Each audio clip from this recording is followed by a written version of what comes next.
the Vol Navy cruises along an unfamiliar river, the Allegheny in Pittsburgh, where Tennessee is going to play its first football game ever in the state of Pennsylvania against the Pitt Panthers, hosting an SEC team for the first time. It's the Johnny Majors Classic, named in honor of the legendary late coach who led both of these programs with distinction. He was also a Hall of Fame player at the University of Tennessee. This is the ACC on ESPN, and welcome everyone to ESPN's College Football on ABC, presented by Arby's on a very pleasant day in downtown Pittsburgh. Sean McDonough, along with Todd Blackwood, delighted to have you with us. This is the second Johnny Majors Classic. They played last year in Knoxville. A very exciting game, won by Pittsburgh, 41-34. What do you look for in this matchup? Similar. It's an intriguing matchup, right? With Tennessee, it's an explosive, exciting offense with their head coach, Josh Heupel. Pittsburgh, hard-nosed, physical, disruptive defense, kind of the MO of a Pat Narduzzi team. It's going to be that kind of game again. One of the best matchups of the weekend. Both teams ranked in the top 25. Pittsburgh won the toss and deferred. But Tennessee elected to take the ball, and Pittsburgh will kick off. It's Ben Sauls who will kick it away for the Panthers. Very little breeze in this stadium on this natural grass field. Good kick, and no chance to return it for Jimmy Holiday. Well, here comes the high-flying Volunteer offense, led by Hendon Hooker in his 6th year in college football. Was in the Virginia Tech program for 4 years, then transferred to Tennessee and became their starter in week 3. Took over from Joe Milton, who was injured in that loss to Pittsburgh. And what a year Hooker had. 31 touchdowns, just 3 interceptions. Set the single-season Tennessee record for completion percentage, for passing efficiency. Those 3 interceptions, fewest in the country among the 72 quarterbacks who threw at least 300 passes. He checks it down to Jabari Small, and he's dropped for no gain by M.J. Devonshire, one of the heroes of their win against West Virginia. Had the pick 6 that gave them the late lead. Hooker throws quickly off the hands of his intended target and incomplete. Looking for their best receiver, one of the best in the country, Cedric Tillman. This is when Pitt's defense shines. 3rd and long. Time for Hooker, and the long pass incomplete. Too far out in front of Jalen Hyatt, who had Eric Howlett, an excellent safety on the field. 5th-year senior, 3rd year as their starting punter. And not a great kick. Lands along their sideline, the far sideline. And this SEC officiating crew spots it at the 45. Take your shoes to fill for Slovis. He played well in the win against West Virginia in his Panther debut. He handed it off to Israel Abanikanda for a gain of 3. Jeremy Banks the stop. They played a much slower pace than does Tennessee, but then again, everybody does. A nice slant caught by Jared Wayne for a first down. And Pickett's endorsement of this program had a lot to do with Keaton coming here. After the play fake, he dropped it off, bobbled, and then caught. Gavin Bartholomew, the big tight end. And without Rodney Hammond, who was their leading rusher in the opener, he has an ankle injury, and that play dropped for a loss. A quick pass to Jalen Barton, and he's dumped immediately by Tamarian McDonald, part of a strong secondary for Tennessee. Should also mention someone else Pitt's playing without here, in addition to Hammond on their offense. One of their best offensive linemen, Gabe Boy, their right tackle, did not play last week. He's out again this week. The offensive line for Pitt was considered one of their real strengths. They returned all starters, and Hoy was one of the real leaders. He's backed up by Gonzalez, who's in there right now in his place at right tackle. He's experienced. Today is his 10th career start. Veteran offensive line that brought back all 5 starters from their championship team of the year ago. Here's Jared Wayne with a first down. Pitt has a couple other receivers that were transfers that are new to the program. Jared Wayne is one of those veteran Pitt players. 3.5 minutes in, Pittsburgh on the move. The play fake by Slovis. And he slides down after a short gain. Like Hooker, very accurate passer. He's on target and it's dropped. Donate Mumfield, transfer from Akron, dropped it. Yeah, he was looking to the end zone too soon. I mean, it was a good throw. He didn't secure the catch. He got his eyes off the ball and towards the goal line. Ended up bringing up third down with the incompletion. They're trying to replace not only Pickett, but Jordan Addison, who won the Biletnikoff Award as the best receiver in the country. He caught 100 balls last year for Pitt. He transferred to USC. Big drop. It's third down and 7. Lots of time, and now running out of it, Slovis. Fires to the back of the end zone, and it is caught, but out of bounds. So here's Ben Sauls, who lost the battle last year to be their field goal kicker to Sam Scarton. He won it in this preseason and made his only kick against West Virginia from 42. This one's good from 30. Nice start for Pat Narduzzi and the Pitt Panthers. To win 182 games as a head coach and fittingly in the College Football Hall of Fame. Well, we share in the sadness and in the celebration. We have the pleasure of knowing Frank Signetti Sr., a wonderful man. Hendon Hooker's pass is incomplete through the hands of Princeton Fant at this time of their lives. Hooker pulls it down and goes nowhere. Within the last week or so, it had been on hospice care. The last few days, here comes a blitz, and Hooker goes down. Paxton Barnes, excellent punter, an academic All-American, 3.92 GPA in kinesiology. A fair catch made by Mumfield on a 50-yard punt. Couple of 3 and outs for Tennessee and a field goal on their first opportunity for Pittsburgh.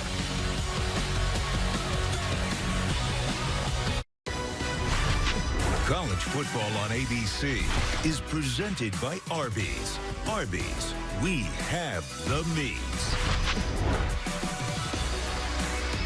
This is the second Johnny Majors Classic, named for the great coach at both Pittsburgh and Tennessee. Got his first head coaching opportunity at these two schools at Pitt, and he inherited a program that were 1-10. In 1972, immediately was a winner, and as you saw, in his fourth and final year of his first tenure at Pitt, he won the national championship, an undefeated season, led by the Heisman Trophy winner Tony Dorsett, who, as we saw, looks like he could still play. Huge hole. Israel Abanikanda. They cannot get him. And it is good. And a great start for the underdog Panthers on their home field today.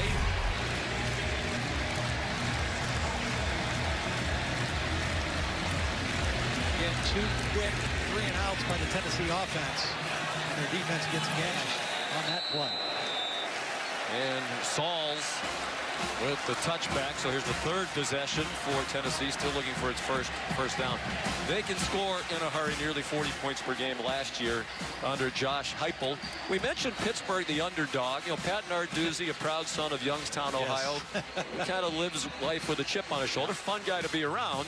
And when we asked him yesterday, you know, what's the extra motivation? This one, he said, we're an underdog. Right. On our home field. We beat them last year. We're on our home field with a higher ranked team. Yes. Yeah. This team is aware of their status in that regard entering today's game. Coach Narduzzi was going to make sure that he knew. Last year he was railing against ESPN, and in some part with good reason, after our network reported 75% of the fans who were going to be at the backyard brawl here would be West Virginia fans. That turned out not to be true. Hendon Hooker has the first down. Out to the 40-yard line goes the 6th-year, 24-year-old quarterback, oldest starting quarterback ever at Tennessee. And they go quickly. And they sling it deep in single coverage. We'll see a lot of that today. And this one won by M.J. Devonshire, who had the coverage on Cedric Tillman. They will face a lot of deep shots no matter who the opponent is because of that single coverage. There's Jalen Wright as their leading rusher in the opener against Ball State with 88 yards. They hammered Ball State 59-10. They snap it quickly on third down. The slant to Tillman. First down balls to the Pittsburgh 45-yard line. They went without a substitution on that third down play, Sean, so they kept four-man defensive front end for Pitt and got great protection. Spotted it on the 46. Hooker, flag thrown in the middle of the offensive line. Hooker spun ahead for 12 and what would be a first down. He had some momentum. Hendon Hooker, slow start, but pretty good on this possession. Shows his toughness when he runs the football, too. He's not a real big guy, but he will take some shots and keep fighting. It's fun to see a guy like this. I mean, you said 24 years old. He had some success at Virginia Tech. Had a great year last year. Is correct. It's first down. And he's the best version of himself right now. Right? They expect him to be even better this year because he has a full grasp of Josh Heupel's offense. He's comfortable with his teammates. He's comfortable as a leader on this team. They expect him to just play even better as Tennessee tries to improve on the success they had a year ago. After the play fake, a pump and an incomplete pass, threw it into a crowd for Jacob Warren, the tight end. He had the best game of his career last year against Pitt. 5 catches for 55 yards, a career-long 34-yarder, and a touchdown. They don't throw it a lot to the tight ends. The handoff to Jalen Wright. Breaks a tackle, breaks a couple of tackles, and gets to the 41-yard line of Pittsburgh. 5 yards short of the first down. Shane Simon among those Pitt Panthers who whiffed. It was a good call by offensive coordinator Alex Golesh because Brandon Hill, the safety, was going out to cover and left that area void for the run. Tight formation. And Wright stuffed on third down and 5, and a decision for Josh Heupel on fourth down and 3 from the Pitt 39, down 10-0 with 6.5 to go in the opening quarter. They're going to go for it, not in field goal range. Watch for the tight end coming in motion to the wide side of the field, try to get him the ball quickly. They send Jalen Wright out in motion. Not going quickly here. Wanting to make sure they have the right play call. Slant. Incomplete. Aerial coverage high above downtown Pittsburgh, provided by Goodyear, celebrating the challenge of road games everywhere. Are you ready for the road? Goodyear, more driven. A view from the AT&T 5G Skycam. Lots of orange-clad volunteer fans on the road. Here in Pittsburgh, their team down 10-0. Here's Jared Wayne in the Vols territory and down at the 43-yard line in the arms of Jeremy Banks. It was Aaron Beasley who put pressure on Slovis. Second time in the ball game we've seen Slovis read the blitz and hang in there with toughness and get rid of the football accurately, knowing he's got a free rusher on it. That makes a defensive coordinator a little bit hesitant of calling that blitz if the quarterback is seeing it and making plays against it that easily.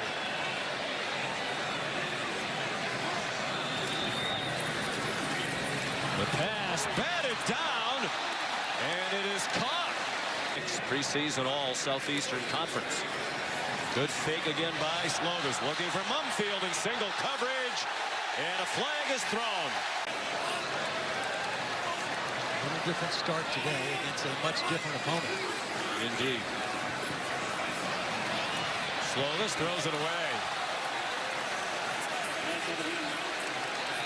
Slovis, as we mentioned, an accurate passer. He started his career at USC. The tackle box. The pass landed beyond line of scrimmage. Second down. Jason Autry determined to have a lot of airtime today, and that's fine. We will compete for it if need be.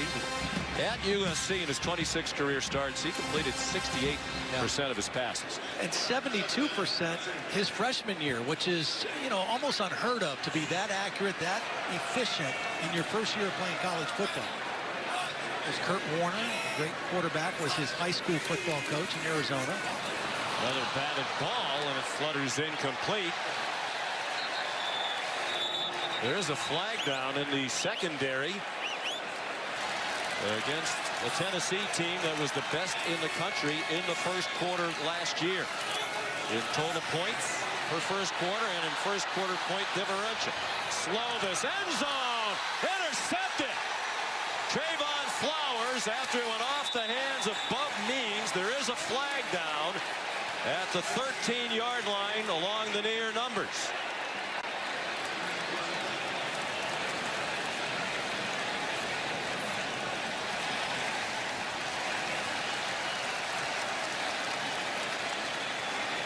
Outstanding play by Flowers. Here's the call. There is no foul for defensive holding. The result for play is an interception.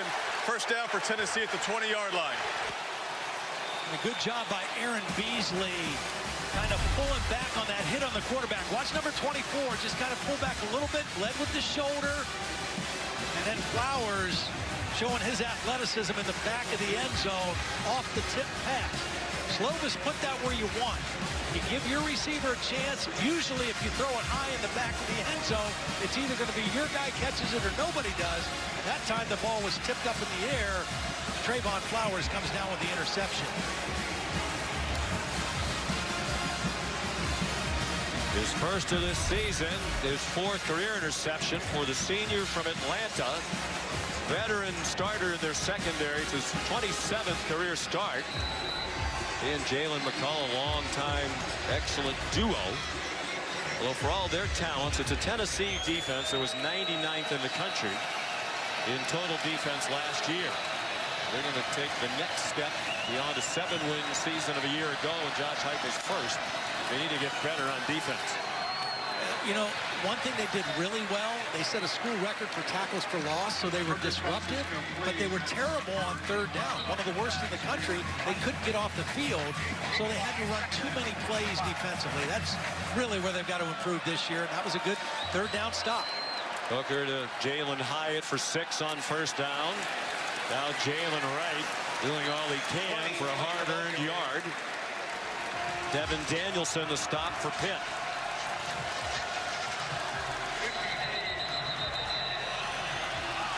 Under Josh Heupel, they've scored a first quarter touchdown in all 14 of their games. They're running out of time in this first quarter. Devin Danielson is the injured player for Pitt. Some of the numbers that we mentioned from the first quarter a year ago. This is unusual for Tennessee in a season plus under Heupel. Can they keep this possession going on third down and 3 from their own 27? No pressure. Hooker has his man first down out near midfield. So Cedric Tillman swung down by the safety, Brandon Hill. We're so used to seeing the wide splits. This time they brought Tillman in a tight split and ran the out route, so there was a lot of room to make that throw and catch. A good play fake and a completion to Tillman to the 45-yard line. They're going to pick up the pace here. They'll mark it at the 46. Second down and 3. Under 3 minutes to go in the first quarter. Hooker under duress. Well, he's slippery. You know, I mean, it looked like they were going to get him for a loss of yardage. He avoids a couple tacklers, and he gets another first down. And Tennessee with good momentum right now on this drive. And they've got Tillman involved and active in their offense. Hooker's pass caught a little bit behind his receiver.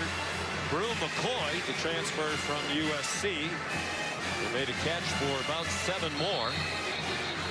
Some of these Tennessee fans, I think, were booing, thinking they were trying to slow the tempo down with a fake injury. I don't think it was a fake injury. No. I mean, they are down a couple defensive linemen. Yeah, now the depth is a concern, particularly against this fast-paced Tennessee offense that tries to wear you down even when you're at full strength. Jalen Wright very close to the first down marker. It's really fun to watch and study them on film. The wide splits, you just don't see too many teams that put their wide receivers outside the numbers like Tennessee does. They really want to stretch your defense and take people away from the box. They count the box, and when it's favorable to run, they run. And they just ran for a first down with Jalen Wright, tackled by Servassier Dennis, one of their captains, who was second-team all-conference a year ago. See, they stretch your defense with their formations, and then they stress your defense with their speed and their tempo. Hooker just did get it off, has a man open, and it is out of bounds. Jalen Hyatt, the receiver, he caught it, but deemed to be out of bounds along the near sideline. The ball was fading him to the sideline. He makes the catch, but he doesn't get the foot down. Good call by the officials. The right foot came down clearly in the white.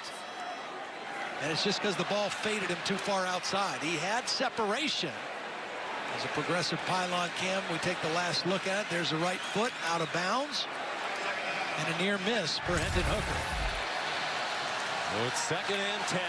Under a minute and a half to go in the opening quarter. Pop pass down the middle. Jacob Warren into the end zone. But did he go down before he got there? They're going to spot him down just shy of the goal line. Brandon Hill able to wrestle him down, at least for the moment. It's not a touchdown. This play hurt Pitt last year. In fact, Tennessee scored a touchdown on it in Knoxville. Up the middle, Small has the Tennessee score. And that streak continues. They've scored a first quarter touchdown now in all 15 games under Josh Heupel. Great play call on the throw to the tight end. It fooled the Pittsburgh defense. Great play fake by Hooker. Watch it affect these two guys. The tight end's going to slip right through there, but the safety and the linebacker got their eyes in the backfield, and they lose track of the tight end. So excellent execution, and then they lined up quickly and got the touchdown run by Small. Chase McGrath, another USC transfer, adds the extra point. Jabari Small, the leading rusher from last season. They went for just under 800 yards. As the first touchdown of the game, capping an 80-yard drive in 11 plays. Big interception. Boy, Pitt had a chance to take a 17-0 lead. That one could be a game turner. Booker was 5 out of 6 on that touchdown drive. 64 yards, and then Small punched it in. He had one in the opener against Ball State. Time for the Athletic Trivia question. Johnny Majors won a national title here at Pittsburgh in 1976 and then left to become Tennessee's head coach. He said it was the hardest decision he ever had to make. We want to know who are the other head coaches who left the program following the national championship. I assume we mean Josh Hoffman, the arbiter of all things Aflac, immediately after. Immediately after. Josh tells us there are two of them. Telecast today on ABC, produced by Josh Hoffman, directed by Scott Johnson. Very pleasant day here in the Steel City. Temperature in the mid-70s. Partly cloudy skies. The sun's been in and out. And here's the kickoff by Paxton Brooks. Vincent Davis brings it back, and he gets stopped in his tracks at the 17-yard line by James Pierce. They were salty on special teams a year ago, and that continues in 2022. Here's the answer. You want to guess before we reveal the answer? No, I don't want to guess on this one. Come on now, academic All-American. Howard Schnellenberger left Miami, and Tom Osborne retired. So Johnny Majors, the only one who left to go to another program, and it was the call of his alma mater. It had not been Tennessee. He said many times he would not have gone. He had a 16-year run there, and then came back here to Pitt to finish his head coaching career. Abanikanda to the 21, a gain of 4. Here's Kevin. Well, it's a great college football today, including a wild Alabama win at Texas. On the last second field goal, Slovis hit as he threw. He got it to Bartholomew, who got swung down short of the line to gain by about a yard. It was Aaron Beasley, the blitzing linebacker, who put another hit on Slovis, who's taken a pounding here in the first quarter. But 3 times they've had a free rusher. He's seen it, he's recognized it, and he's delivered the ball accurately in the face of the blitz. Like last year in Knoxville, an entertaining first quarter. ESPN's presentation of college football on ABC. We'll return after this message and a word from our ABC stations. There's a look at the Taco Bell Live Ma student section. Student sections across the country competing to be the Live Ma student section of the year all season long. That Panther pit got out to a good start with Taco Bell competition. They turned out in a big way against West Virginia. In the backyard brawl, came back the first time in 11 years and was another classic. Israel Abanikanda on 3rd down and 1 has a Pitt first down on the first play of the second quarter. The Panthers on top 10-7, Molly. The Pitt offense will try to be methodical and keep the defense off the field. Slovis under pressure threw it away in the general direction of Jaden Bradley. The heat came from Byron Young, the senior, 24 years old, out of Georgetown, South Carolina. Yeah, Byron Young uses his quickness and strength to get around again not the normal starting right tackle. And Gonzalez just burst by Byron Young. Great story, him a self-made player and enjoying a fine end to his career. Started last year, at the end of the year, at Georgia Military College, once an assistant general manager of a Dollar General store. Good throw by Slovis. He got walloped again on the delivery, but got it off to Jaron Wayne. He arrived in January, won his teammates over immediately to the point where they have voted him just months on camp as one of the 4 team captains. That meant a lot to him. He faces a blitz. He gets hit again, but got it to Bartholomew. The tight end up and over and in to the end zone. Aerial coverage above Acrisure Stadium. That's going to take some getting used to. Provided by Goodyear, road tested and game ready. Are you ready for the road? Goodyear, more driven. They told us the senior from Scottsdale, Arizona was tough, and he's demonstrated that toughness. Slovis hanging in there, getting belted regularly. He was 3 for 5 on the touchdown drive, and put the lead back to 10 for Pitt. Here's Jimmy Holiday. Nice return. Out to the 29-yard line. So you might have a cut. Tyler Bentley, who was injured earlier for Pitt, is back in the game along the defensive line. Hooker on first down. Checked it down to Princeton Fant, one of their tight ends, the cousin of Noah Fant, now with the Seahawks, got 8 on first down. Good decision. That was a zone defense by Pitt, and Hooker recognized it.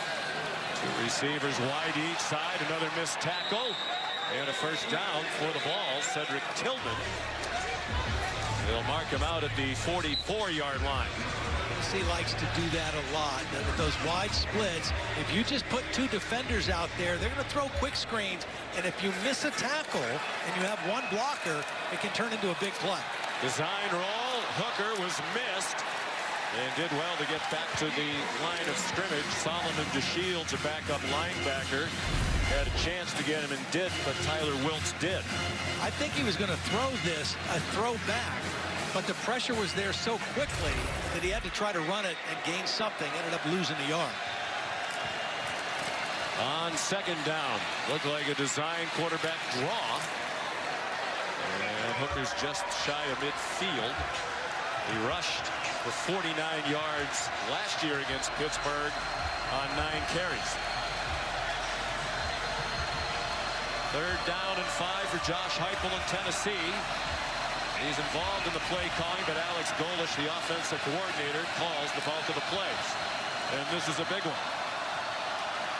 Pitt showing a 4-man rush. not showing additional pressure at this point. You've got 5 offensive linemen to block 4, plus the back. And to Golish's point last night, we want to go fast, but in big situations, it's more important to get the right play. They took their time. Is it the right play? Yes. First down. Cedric Tillman to the 43-yard line of Pittsburgh. Where they typically like to go fast is like right now. After a first down, they got the conversion. You're right. 3rd down, let's settle down. Let's make sure we have the right people and the right play. Well executed. Hooker has a man open, and it's too long. Cedric Tillman was running free behind the defense, and Hooker launched it a bit too far. And Pitt is wholesale substituting on defense. They just put about 6 new players in after that incomplete pass. And last year when they played in Knoxville, that was part of the problem for Tennessee. They had a 10-0 lead, and they had several opportunities on throws down the field that they did not connect on. Again, Pitt's defense will invite you to take shots down the field, but you got to hit some of them, especially if you got a guy running free like Tillman was there. 2nd and 10. They missed a great chance for a touchdown. Hooker scampers out of bounds. They'll spot him about a yard short of the 33.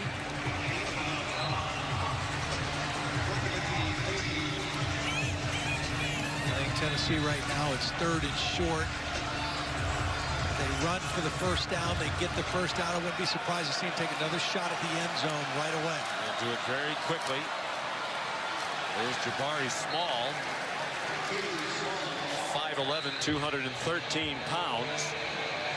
He got the first down, and now they do line up quickly. Last year, they averaged 20.1 seconds between plays. That was fastest in college football, about a full second faster than Ole Miss and Kent State snapped the ball. So with the play clock down to 15, this is snail's pace. Yeah, really probably feels like they're taking a knee. Single coverage again. This time there was good coverage for a moment, but that ended, and it's a touchdown. Brew McCoy won the battle of 15s with Rashad Battle.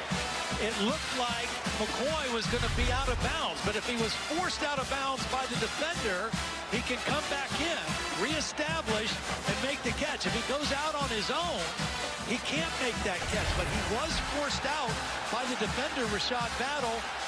Used that big body to get back in play, and Hooker hit him with the football. Good concentration by Brew McCoy. After video review, the ruling on the field is confirmed. Yes. The receiver was forced out, came back in, immediately completed the pass. It is a touchdown. Pittsburgh has charged a timeout, and they have lost their challenge for the game. We'll try it for the point after. I'm surprised. I mean, that almost makes you feel like maybe they weren't familiar with the rules, and you know that they are. Right.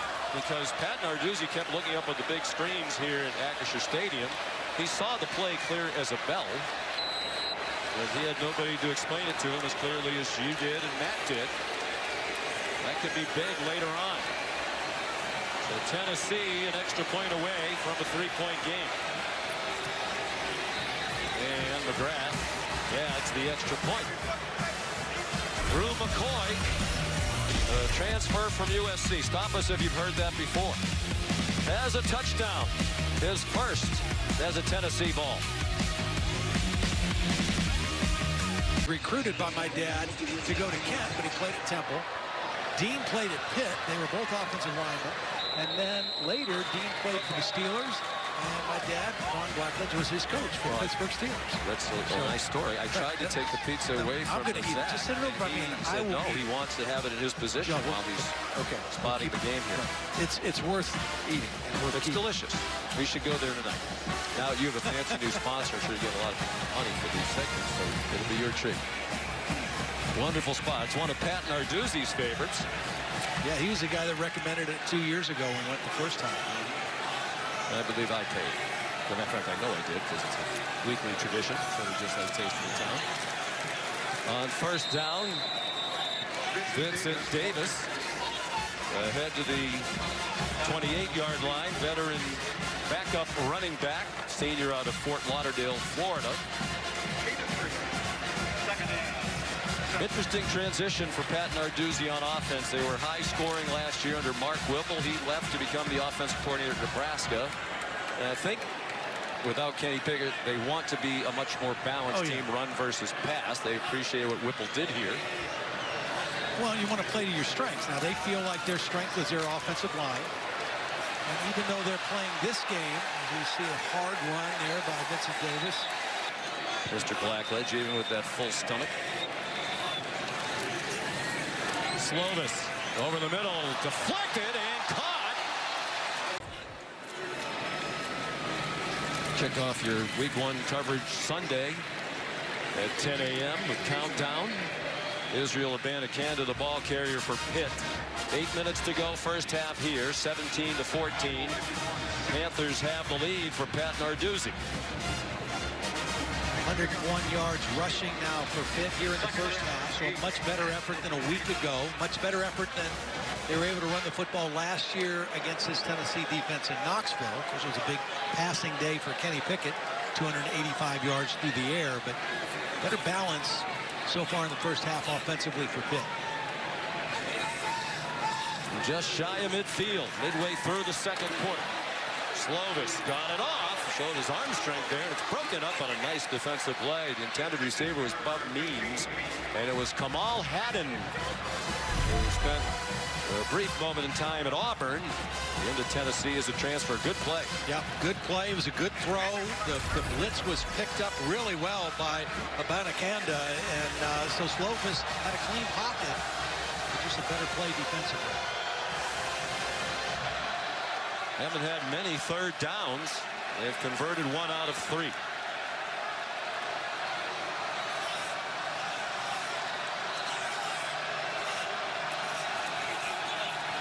And the pass caught on a slant for a first down.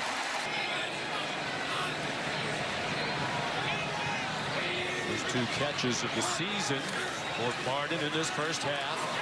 After the 17-yard gain, Slovis scampered out of bounds with a short pickup. I think he wanted to hit Barden again for his 3rd catch, and but Barden fell down. A little misdirection. We're going to kind of flip it to him right out of the backfield. He had a lot of room to run if he stays on his feet. Wide receiver coach Taquan Underwood talking to him there. Just stay on your feet. You got a big play, my man.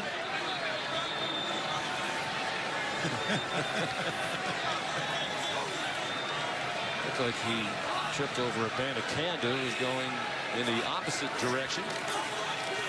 4-man rush, a pocket, and almost another interception for Kamal Haddon this time. Intended for Bub Means. That was ticked again by Jeremy Banks. That's about the 2nd or 3rd time he's got his hands on the football. He's not rushing. He's just watching the quarterback and timing his jump. And they're not able to get the interception off the deflection.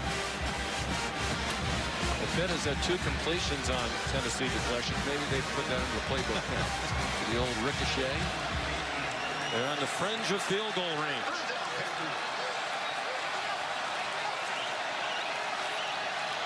Just more than a 50-yarder. They put Mumfield, the receiver, in the backfield and motioned Abanikanda back there as well. Dumped off short. Bub Means is short of the first down by about 2 yards. And what is Pat Narduzzi going to do? No sign of the field goal team yet. And they're going to go for it. The tight end Bartholomew comes on.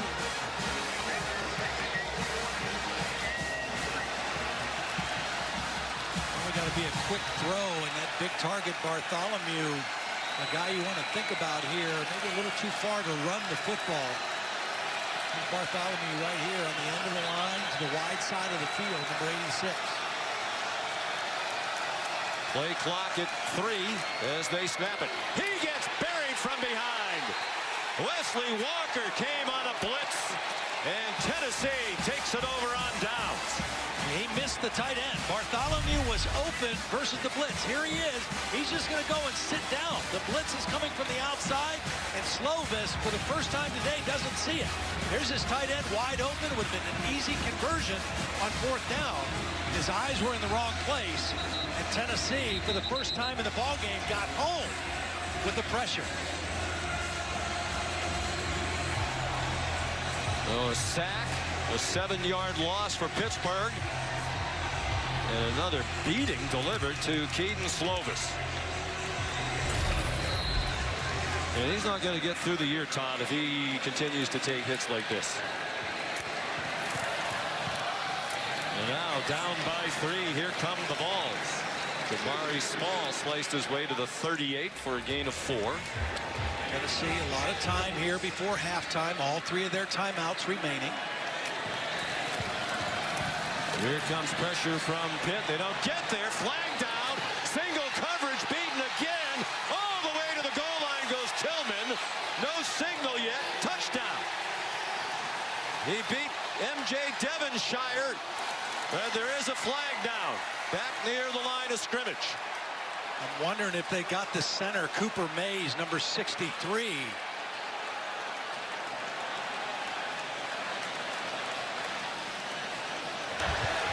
Personal foul, illegal hands to the face, defense number 57. Wow. The 15-yard penalty enforced on the kickoff result the play as a touchdown. And was it a touchdown? There was some question about whether Tillman got into the end zone before going down.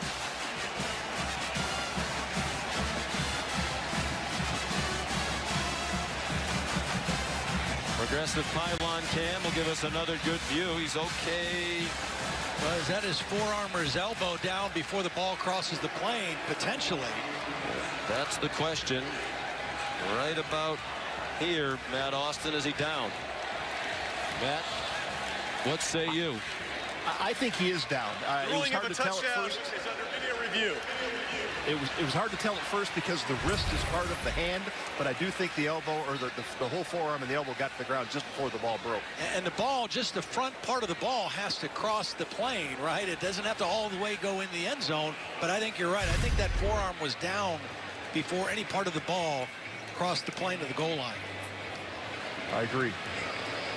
It's a 62-yard play. And Tennessee, Todd, doing a great job taking those deep shots. Yes. Well, you have to. Connecting on them. You have to, because Pitt will invite you to that because of so much single coverage.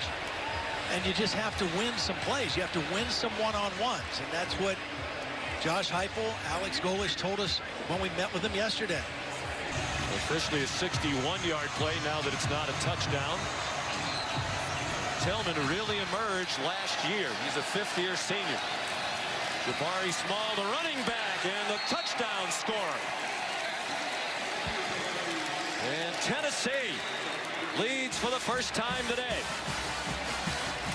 Just the opposite of the game last year. Last year in Knoxville, Tennessee jumped out to a 10-0 lead.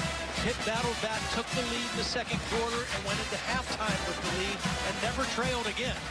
Tennessee made a furious comeback in the fourth quarter, but it was short. This time, Pitt starts with the lead. Tennessee crawls back. And right now, before halftime, Tennessee trying to go into the break with the lead. Well, that interception thrown by Slovis when it looked like Pitt was about to take a 17-0 lead. The biggest play in the game right now. And Chase McGrath adds the extra point. And it's a 4-point advantage for the Volunteers. Tillman set it up. He beat Devonshire in the one-on-one coverage. He was targeted 10 times, 6 catches, 111 yards, and a touchdown. Or short of a touchdown. At the half. All right, gentlemen, thank you. Very entertaining first half indeed here in the Johnny Majors Classic. Been a winner by 7, 41-34 last year in Knoxville. Tennessee trying to win on the road. First game they played in the Northeast since '98 when they played Syracuse, a big win in their national championship season. Todd, they were down 10-0 today. Looked like it was going to be 17-0, but this play changed momentum big time. Yeah, I mean, it was a breath of fresh air for Tennessee. Led to a touchdown. They fought their way back in, and then the incredible play by Bartholomew. Put Pitt up again, and then this controversial play that was just great concentration by Brew McCoy to stay in bounds. Tennessee has fought their way into the lead. first half. Leading for the first time. Just under 5 minutes to go. Vincent Davis not finding any running room. A half-yard, and that's about all. He ran into Aaron Beasley, who's been active in this first half. Senior from Franklin, Georgia. He played very well last week in their opening win against Ball State. You got another linebacker, Jawan Mitchell, who's a transfer from Texas, who was one of their top players a year ago. He's been out, has not played yet. Beasley and Jeremy Banks. Banks, who had 128 tackles a year ago. Very active inside linebacker group for this Tennessee defense. Really bolstered when Mitchell's healthy. Missed most of last year with a shoulder injury. Has not played this year. Well protected this time, Slovis, but nobody open. Now he zips one way short of his intended target. It was Bub Means. Warren Burrell had the coverage. Excellent coverage downfield because, as you mentioned, Slovis was well protected. He moved out of the pocket, still had an open throwing lane, just nowhere to go with the football. Important time of the game for Pitt. 3rd and long here. They get a 2 for 1. They won the toss and deferred, so they'll get the ball to start the 3rd quarter. You love to try to finish the 2nd quarter and start the 3rd quarter with something positive. Slovis waved Vincent Davis back to his left hip. 4-man rush with a spy. The check down to Davis and a first down. Really good decision by Slovis.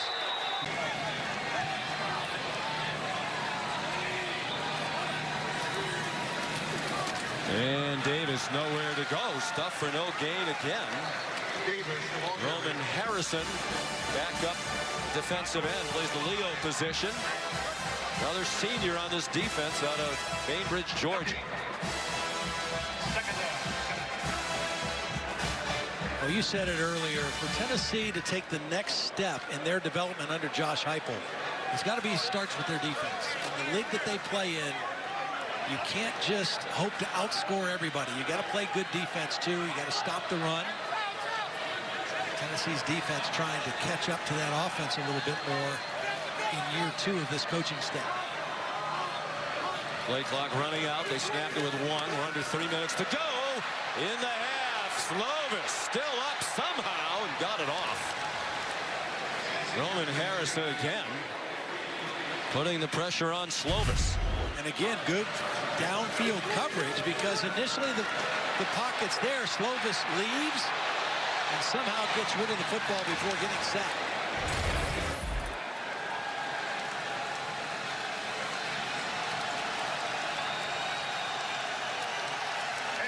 Nine hits delivered on to Keaton Slovis, pardon me, by this Tennessee defense. And 3rd down and long. Will they come after him again? Hit with their backup left tackle and Branson Taylor for their left tackle Carter Warren. Who's one of their best, if not their best, offensive lineman. They get a completion to Canante Mumfield, but he's short of the first down by about 2 yards. And Pat Narduzzi has the punt team ready to come on. No sign of Warren, who has started 36 games on the offensive line, a 5th-year senior. If there's something wrong with him, that's another big blow to the Panthers. Already mentioned Gabe Hoy, the starting right tackle, another vet not playing in the ball game today. In uniform. He started 27 games at the other end of the line. So here's Sam Vanderhaar. Can come with either foot. This one's right-footed. He's from Australia. And a little backspin on that one. They'll down it at the 23-yard line. Now a quick word from Cheez-It.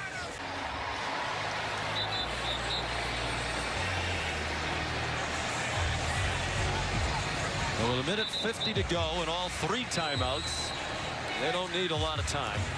Hendon Hooker started 2 out of 8. They started the game with 2 3-and-outs. He's 10 out of 12 since and up to 188 in the half with a touchdown and no picks. Also their leading rusher right now with 35 yards on 8 carries. For 145 straight passes without an interception. He got stood up and dumped by Kalijah Cansey in the middle of that defensive line. Some movement, no flags down. Hooker pulled it down, he gets sacked again. Then we go back to the challenge. And well, you said immediately what happened on the long play to Brew McCoy. Was pushed out of bounds, came back in, made the catch. It was a touchdown. Seemed clear as a bell to you, to Matt Austin. And you know, Pat Narduzzi didn't have to rely on assistant coaches because he kept looking up at the big screen here at Acrisure Stadium and seeing the same replays we saw. Yeah, and it's unfortunate because obviously he loses the challenge for later in the game, but more importantly right now he loses a timeout, so he only has one left. This was a play again clearly forced out of bounds by Rashad Battle, the defensive back for Pitt. Reestablished himself, made the catch, and right now that was very smart also by Josh Heupel to let that clock run down, use one of his timeouts. He's going to have to punt the football if they don't convert here. They've had success throwing it down the field. Will they try that on 3rd down and 19? Or run a conservative play and make Pitt use that last timeout? Jalen Wright's the running back. Hooker's had more freedom this year to change the play. Calls his own number and gets a couple. Wrestled down by John Morgan, who's the primary stand-in for Deslin Alexander. Veteran punter and Paxton Brooks. 50th career game, 4-year starter. He knows to catch it and get it off. He didn't get it off quite as quickly as he might have. And it was a very nice kick. If you get a completion on this first play across the 50 or in that area, now you got the opportunity to maybe throw towards the end zone. Tennessee is probably going to be back in a soft type of zone. Pitt hasn't been able to take many deep shots. They've had a hard time defending, protecting Slovis, defending the rush. And right on cue, he gets swung down. And the ball has come out. Tennessee thinks it was a fumble. Omari Thomas came away with the ball. And it will be Tennessee ball. Tyler Barron with the pressure and the sack, really and he really threw. By the defense. Please place 14 seconds on the clock. First down, Tennessee. He threw Slovis to the ground violently. The ball's coming out clearly before he hits the ground. So that is a fumble. Recovered by Tennessee, and so the conservative offensive play call and the timeout paid off for Josh Heupel, who now has 2 timeouts left and a chance to attack the end zone. Carter Warren, who is their starting left tackle, the veteran standout, was back in there for that possession, so he was just getting a breather on the last series. That's Nick Patty, the backup quarterback, who probably wouldn't want to go in today. The beating that Slovis has taken, but he better be ready. Nice little gain by the defensive line, and now Tennessee with a chance to attack and tack on more before halftime. Interesting formation. 3 receivers wide and the rest of them tight. One-on-one again, and that one's intercepted. Driven home. There's the big break for After Pittsburgh. video review, the defender stepped out of bounds before completing the catch. And Devonshire ruling is incomplete. made it pay. It'll be second down at the 28-yard line. That was his second career interception. This one would have been his 3rd. It's been overturned. Both were big. He had an overtime interception against North Carolina to seal a win last year. So they put the ball back at the line of scrimmage. Now you got to line right back up again. Now, how does Josh Heupel approach these final 10 seconds?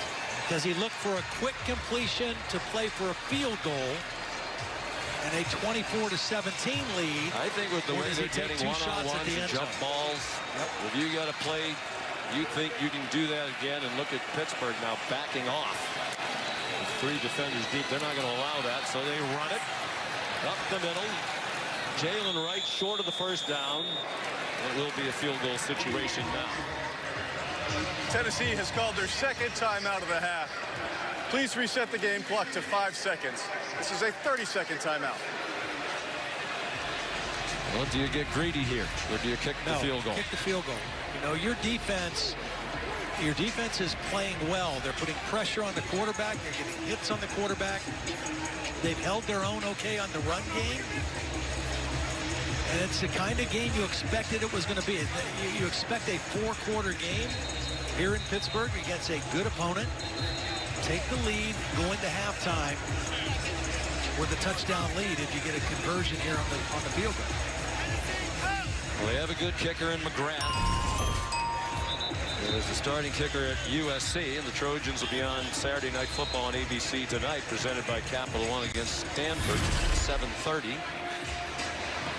He is now in his second year as the kicker at Tennessee. Had a very solid season last year. Got a degree from USC in communications. Right between the hash marks. This will be a 37-yard try. A 7-point lead. And it is good. Oh, baby draw. From the fifth-year senior from Newport Beach, California. That's 10 points off turnovers now for Tennessee. They have not turned it over. The Panthers have turned it over twice. On an interception, on a ricochet, and on a lost fumble. Both by Keaton Slovis. And here's Molly McGrath. We're back in Pittsburgh, and the big news is that Keaton Slovis, who got hit time and time again in the first half, is not going to play in the second half. Molly McGrath telling us he has an undisclosed injury. Nick Patty, the backup, has been warming up, and you could just about see it coming, Todd Blackledge, with the way he was battered and bruised by this Vols defense. He showed great courage early. He hung in there. He made throws under duress. 3 rushers, but I mean, those hits accumulate. And the last one, when he fumbled, you know, he got kind of tossed around and thrown down to the ground pretty violently, landing on his shoulder. Don't know what the injury is, but he took way too many shots in that first half of play. Short kickoff and a fair catch made. So it'll be Nick Patty to take over. He has started 2 games as a Pitt Panther, played in 17 in his career. He actually started their bowl game against Michigan State, the Chick-fil-A Peach Bowl, when Kenny Pickett decided not to play in that game, get ready for the NFL draft, which he was a first-round pick. But now it's Nick Patty's game. A fifth-year senior from Hillsdale, New Jersey, out of St. Joseph. They start on the run with Israel Abanikanda. I mentioned he started the bowl game against Michigan State, completed 2 out of 5 for 21 yards, rushed 3 times, and for a TD, missed the final 3.5 quarters. He suffered a broken collarbone and did not play the rest of the game. Dazzling 16-yard scramble and touchdown run, and a Pitt touchdown. He broke his collarbone. Off the play fake. In the flat, Bartholomew taken down immediately by Byron Young. Well, we talked to Tim Banks yesterday. He said one of the things in the development for Byron Young now is not just rushing the passer, but guarding a tight end in man coverage, dropping into zone, taking his game to the next level. That was beautiful work by a defensive end, dropping into coverage, man-to-man on a tight end, and then making a sheer tackle short of the first down. One of the great stories in college football. Molly McGrath has spoken with him. He mentioned he was working at a Dollar General store as an assistant general manager at the Georgia Military College, tried out for the team and made it, and that started his college football career. On third down, Patty.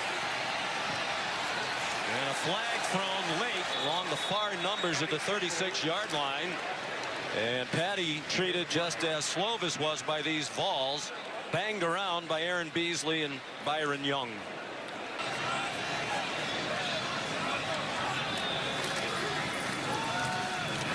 Israel Abanikanda had a long touchdown earlier.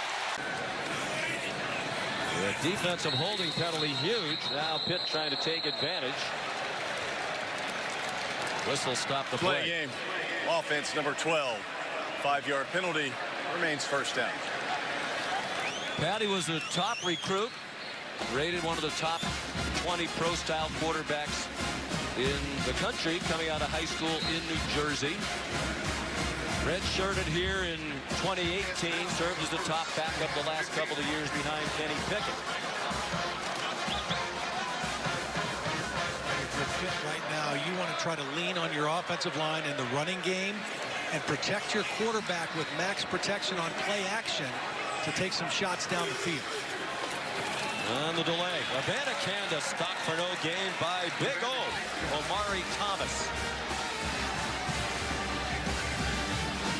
Tim Banks told us yesterday we need Big O to be stout, be a factor, and he was on that play.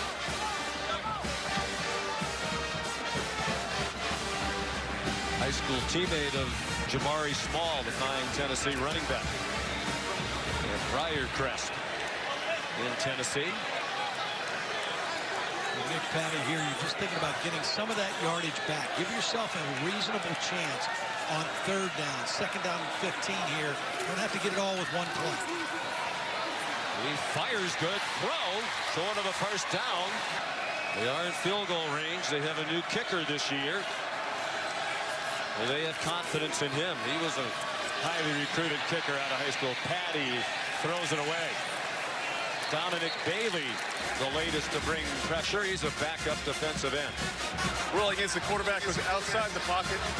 The pass let it be on line of scrimmage. Incomplete pass. 4th down. Here's Ben Sauls, redshirt sophomore.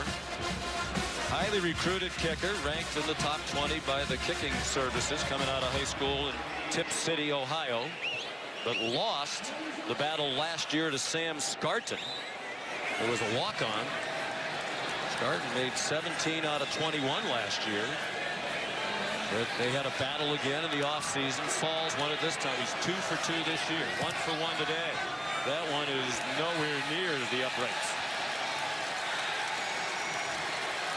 Wide left. Very wide left from 46 yards. You're watching ESPN College Football on ABC, presented by Arby's.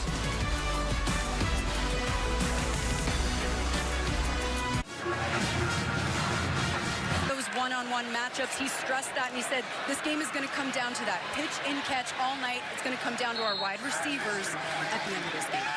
Well, they pitch and catch. Hendon Hooker to Jalen Hyatt for a gain of 9 on 1st down.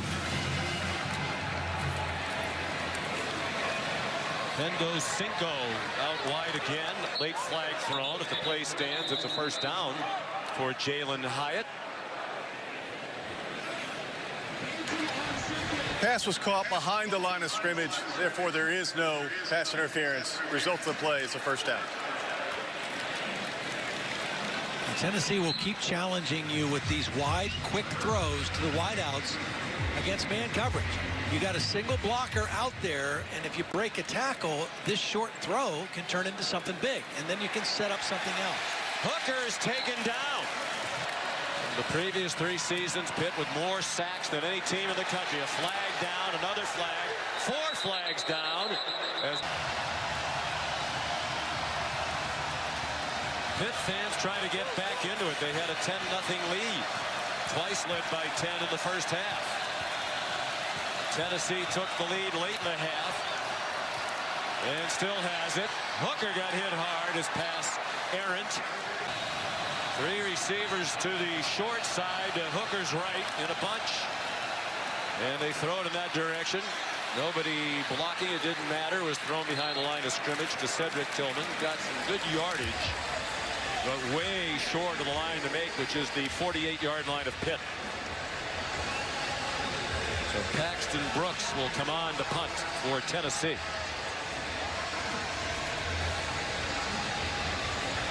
Career average of 43.4. 3rd best in Vols history. Trevor Daniel and Jimmy Colquitt, the 2 ahead of him. Jalen Barden back at his own 21. Nose up spiral and a fair catch.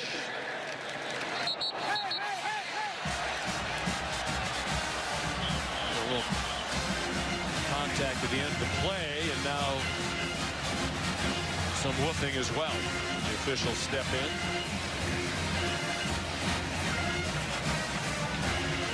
Hank Jr. did get an opportunity to spend time with his dad the last few days. He fell ill. There's another flag on 1st down.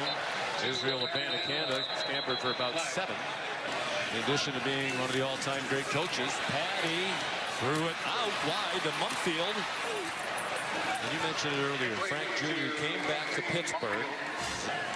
First stint at Pitt, Frank Jr. was with the great Mike Gottfried, the graduate assistant. The three-quarters throw. And Jared Wayne, the intended receiver, it's incomplete. Third down and 14. Patty throws off the hands of Mumfield and almost intercepted again. Trayvon Flowers had a shot at it. Wasn't lost on Frank Jr. that his first game back here at Pitt this stint was in the backyard brawl. Dad and former head coach at West Virginia.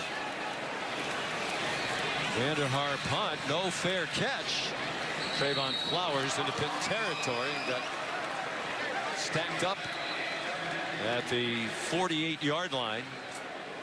In fact, Frank Jr. told us yesterday his dad watched a backyard brawl. It was really the last moments that he was conscious 9 days ago. May he rest in peace. A wonderful man and a great football coach.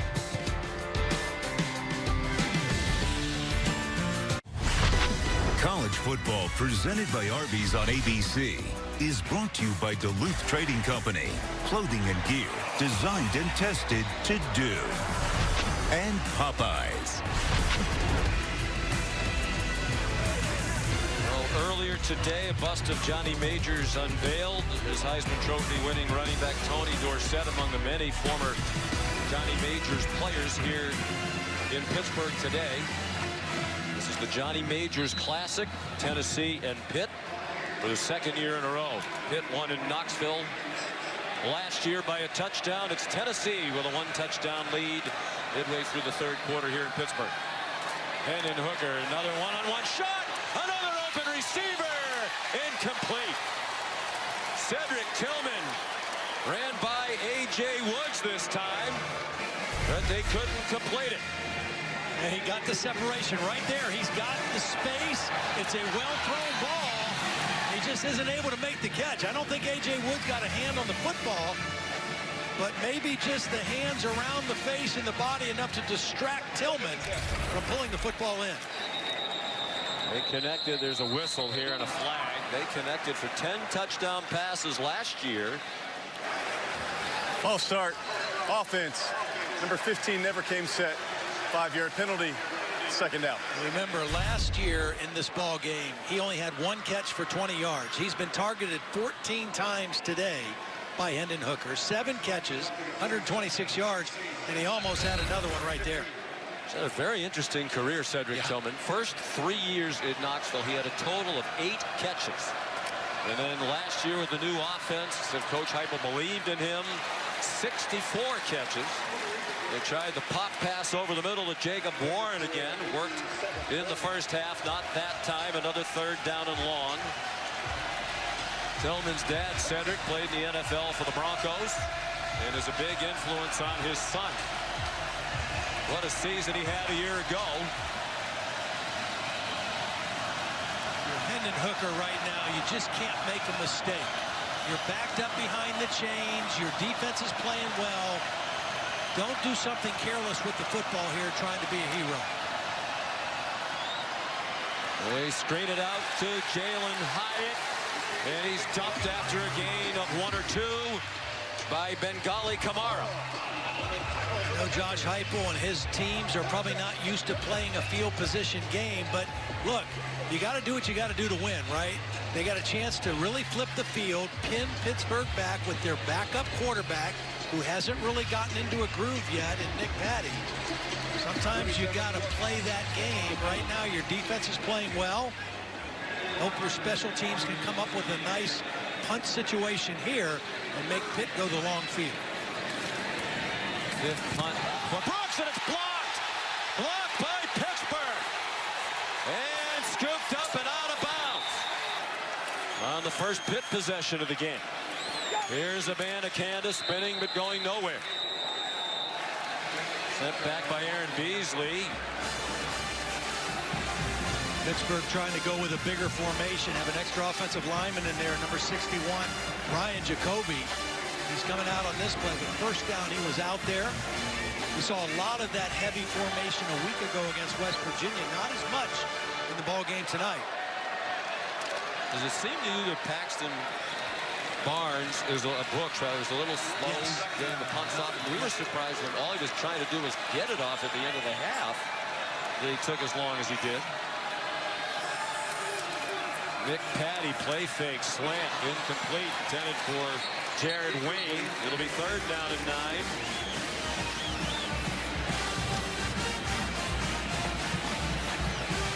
It's the second block punt of the career of Brooks, their 4-year starter. And the first since 2019. So that's a surprise.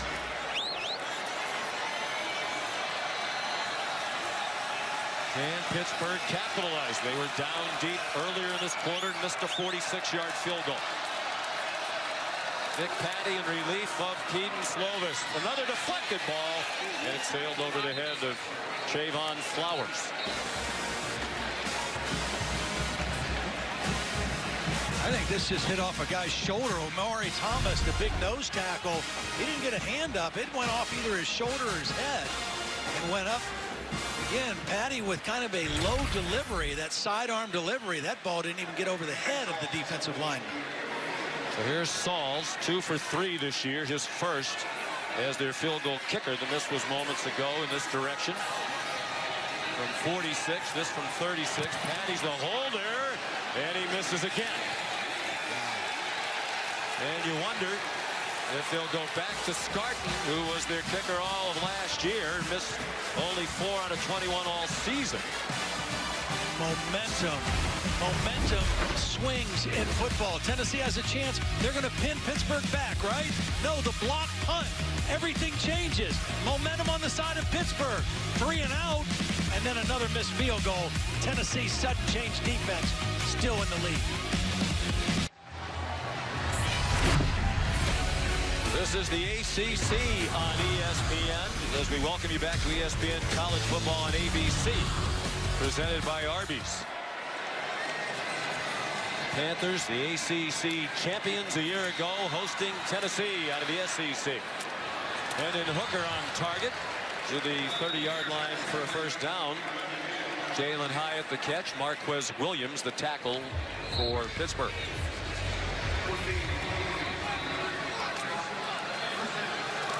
Neither team has scored here in the 3rd quarter, which has 5 minutes remaining. It's Hyatt, a frequent target here in the 3rd.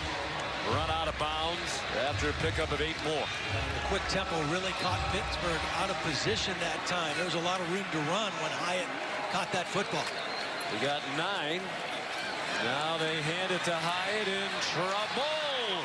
And taken down by Eric Hallett, the safety. Just short, it seems, of the first down. You know, Sean, with Keaton Slovis out of the game for Pitt and their offense, I really think if Pitt's going to win this football game, their defense is going to have to do it. They have not forced a turnover yet. That was a big key last year when they won. Jalen Wright has the first down. And Pitt saying the ball's out, and they have it. Eric Hallett came away with the ball. Official from the far sideline ruling the runner down. But the Pitt defenders continue to plead their case. Tennessee has not turned it over today. Last year, Pittsburgh forced 3 turnovers. Really on the field as the runner was down. It results in a first down, Tennessee.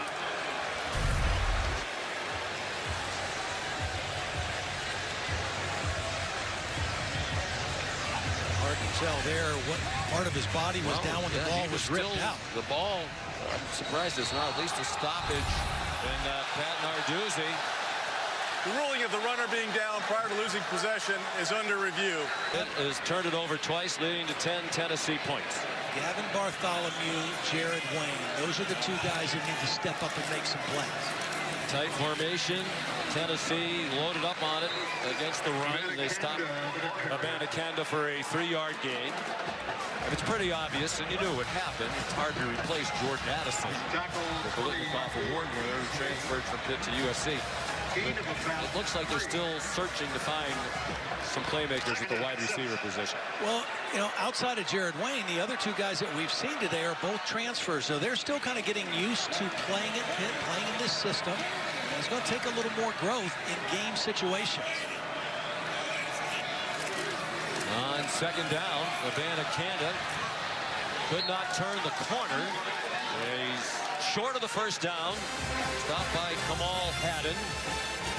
At the 37, they need the 34. A big third down and 3. Pretty certain time they would try another field goal from here at least. The substitution, Bartholomew out on this third down, playing the extra defensive lineman, Ryan Jacoby, 61 in the game. They still have Carter Johnson, a tight end, in number 8, but an extra offensive lineman in the game as well in Jacoby. Abanikanda, the running back. Well, without their power back, but Hammond not available today. It doesn't matter that time for Abanikanda, as he's powerful enough to move the chains. First down, Pittsburgh at the Tennessee 33. Ryan Jacoby's another transfer. He's from Ohio State. Abanikanda flattened at the line of scrimmage. Well played by Roman Harrison. He's done a number of big plays.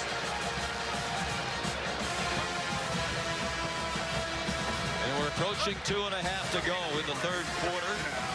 Pittsburgh in no big hurry. Trying to give that defense some rest. Tennessee has run 57 plays so far. The 54 for Pitt. But Tennessee's only averaging 5.5 yards per play. So, I mean, they're not getting the big plays as much as they have in the past. They still do have the lead, though. Patty after the play fake. Zips one. Caught. Mumfield almost surrendered the first down yardage. It looks like they'll give him the 22. Under 2 to go in the third quarter. Abanikanda got belted. A couple of yards short of the first down. Jalen McCullough flying in like a missile. They're kind of flexing their muscles a little bit. Again, extra offensive lineman in the ball game right now.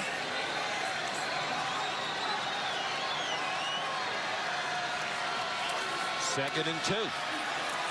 Abanikanda inside the 5. First and goal, Pittsburgh from the 4 in the first half.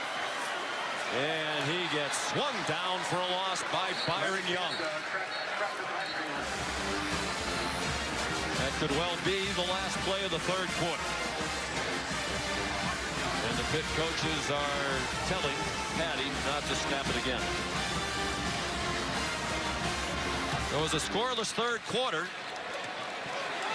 Pittsburgh at the 6-yard line when the fourth quarter begins. Down by 7. ESPN's presentation of college football on ABC will return after this message and a word from our ABC stations. State up 17-14 on ESPN2, Sean. All right, great game there, and we have one here as well. Pittsburgh down by a touchdown. Patty wants to run. Nick Patty lunging for the pylon. There is a flag down. Run, holding, offense, number 5. 10-yard penalty from the spot of the foul. Repeat, second down. Bartholomew was the primary receiver.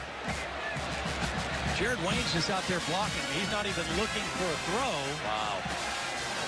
Right there at the end. There's the end. It wasn't a foul until the end, as the defender was trying to get to the ball carrier. That's where the penalty occurred. So Clearly much a penalty. Wipes out a touchdown. Puts them back on the 11-yard line. Second and goal. Opening seconds of the fourth quarter. Pittsburgh twice led by 10. Now down by 7. Patty sets, throws, diving attempt incomplete. Donate Mumfield and Jalen McCullough in coverage. Pretty good place for the ball. Really the only spot he could put it. Mumfield just not able to secure it. That penalty was huge because now you're third and goal from the 11. I mean, the field shrinks for Nick Patty right here. The defense doesn't have to guard vertical distance. They can squeeze on pass routes. Interesting if they get some, but not all of the yardage into the end zone. They would try a field goal after 2 misses in this half. Patty sacked! Back at the 17. Byron Young leading the way for Tennessee. And now Patty, who came on at the half after Keaton Slovis, their starter, could not continue into the second half with an undisclosed injury as he was hit time and time again in the first half. It's Patty who's not getting up. Byron Young came underneath Carter Warren, and you can see that left leg get kind of twisted back in an unusual way on that sack. Made his first 2 this season, has missed the last 2. Wow. That one just does knuckleball across. So Sauls, who was their kickoff man last year, will kick off again. Jimmy Holiday back deep. It's a really important possession for Tennessee and Hendon Hooker. Only 49 yards of offense in that third quarter. Neither team scored in the third quarter. But for Tennessee, who had kind of taken control in the second quarter, Pitt's defense kind of had the better of them in that third quarter. So I think this is a big response situation, a response drive for Hendon Hooker and the Tennessee offense. Nick Patty on his feet and walking without a noticeable limp on the Pitt sideline, so that's good news for them. Hendon Hooker's 18 out of 30 for 238 and a touchdown. He has not had an interception. He's also rushed for 22 yards. On first down, Jabari Small for little gain to the 26-yard line, a pickup of 1. And this Pittsburgh defense is built to stop the run. A lot of guys around the line of scrimmage, and they fly downhill, invite you to take shots. Hooker throws incomplete. Diving attempt by Tillman. And here comes the crowd back into it. They have gotten their momentum here, and this is where they're tough on third down. They put a lot of guys around the line of scrimmage. 6 or 7 guys, and they can bring pressure from a lot of different angles. When they get you in this position, this is when the Pitt defense is its most exotic. They gave up 4 passes in the first half of more than 20 yards. They've tightened it up. Looking one way, firing the other. And a great effort after the catch. And a first down. Brew McCoy caught it right by the marker, went backwards, and had to scurry along the sideline to pick up that first down. It's great by Hooker and McCoy. Got away from Marquez Williams, who couldn't make a big tackle. Now Williams swings down McCoy. But Tennessee's on the move. Again, that third down play, Hooker wanted to throw the other way. He came back late to McCoy, got him the football, and McCoy fought for the first down. Up the middle, Jabari Small has a first down. Tackled by Bengali Kamara. Good time for a chance to shoot one down the field here. Possibly your slot working on a safety. Hooker, run fake, catch made into Pitt territory to the 43-yard line. They started that play from the Pitt 49. It was Eric Hallett who made the play on Jalen Hyatt. His Trojan coach. The defense had 3 pick sixes. Quick pass, the run after the catch for Hyatt gives them a first down. That's 8 catches for Jalen Hyatt, a career high. Previous was 5 last year against Georgia. Like this trio of receivers that Tennessee has right now. Small trying to bounce outside. Managed to get away from the first tackler and turned it into a gain of 1. Tyler Wilkes had him by the jersey but couldn't yank him down, and finally Eric Hallett got Small on the ground. But Baldonado a little slow to get up. They're going to make him come out of the game. And we talked about at the start of this possession, Sean, how important it was for Tennessee's offense to respond, because the Pitt defense the last 2 or 3 possessions had kind of asserted itself, including the turnover it forced to get them within 4. Tennessee behind Hendon Hooker has had a lot of poise on this drive. He's been sharp. They've moved the ball into Pitt territory. with a 2nd and 10 situation with 11:50 left in the ballgame.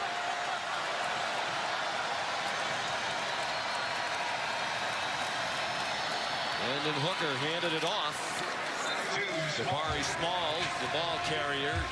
Hooker with 1 touchdown pass today. That's 14 straight games with a TD pass.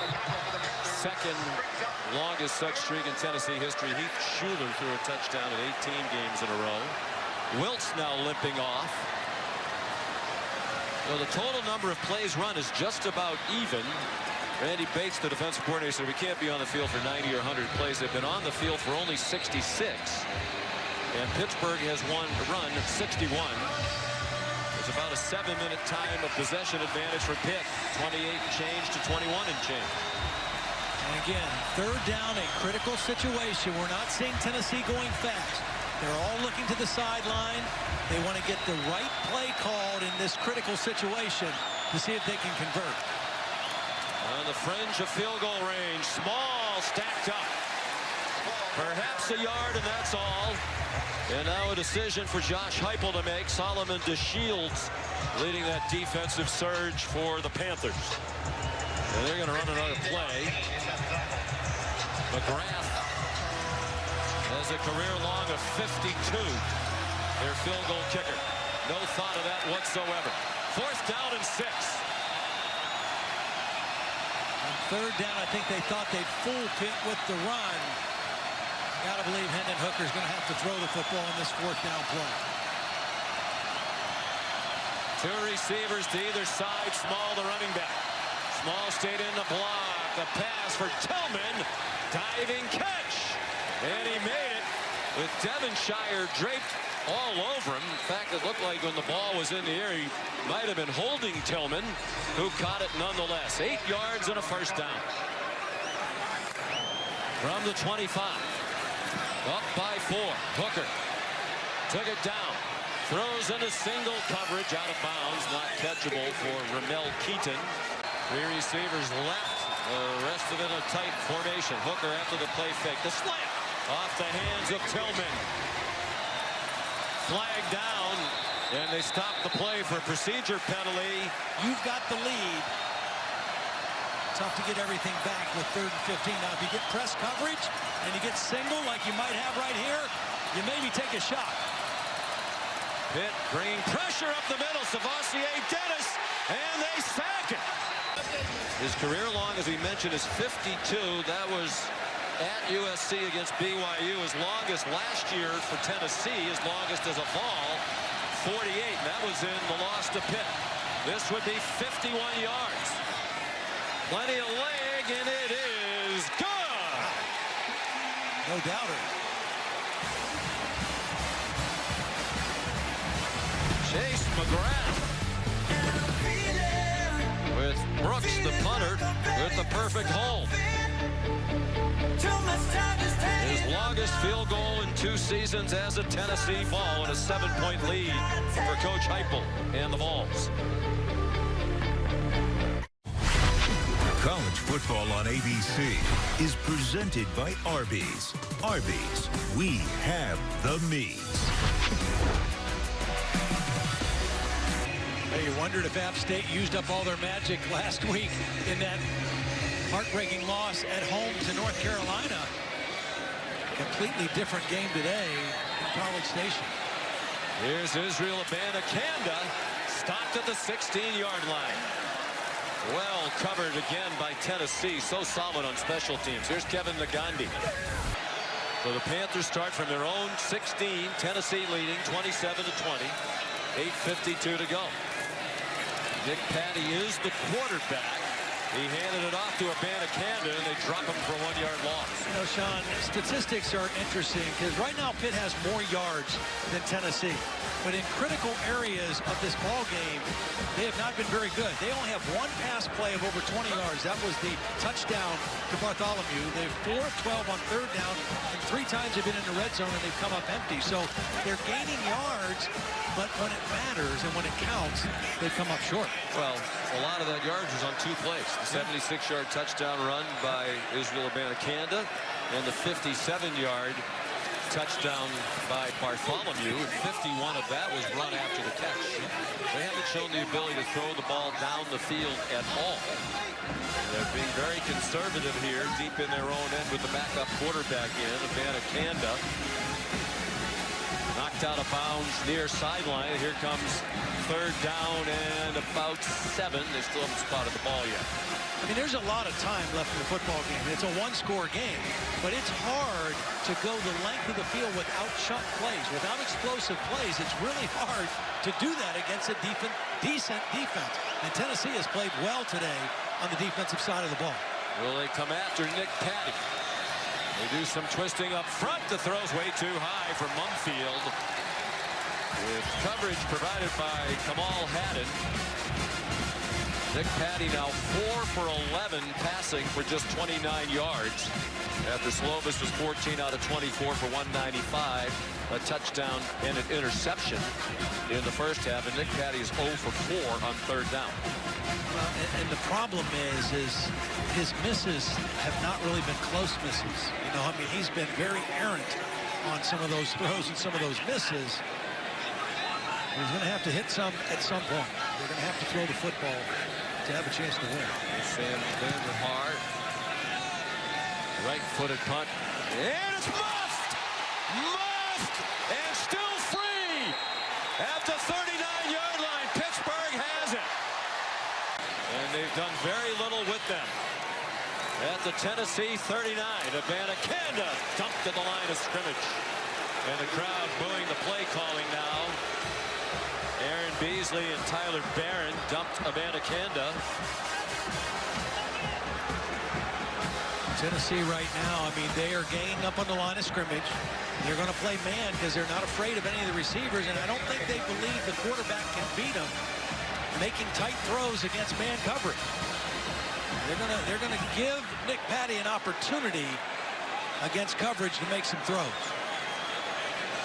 You can see why they went aggressively into the transfer portal for a quarterback, not just Slovis. Patty over the middle, lunging attempt and a catch made by Wayne. Outstanding grab by Jared Wayne.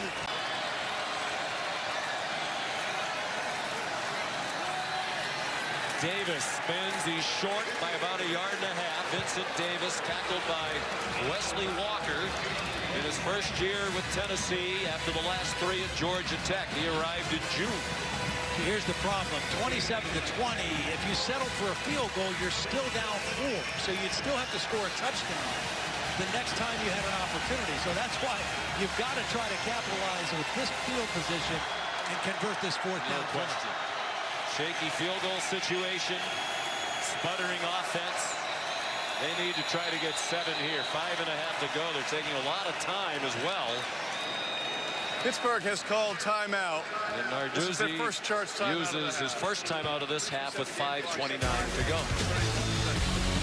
Back for the conclusion of the Johnny Majors Classic after this.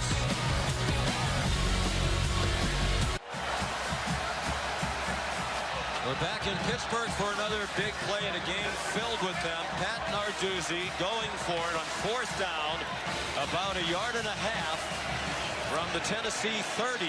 5.5 to go. Tennessee by a touchdown. Patty out of the gun. Abanikanda found a crease. Israel Abanikanda almost broke it. He got knocked out of the 20.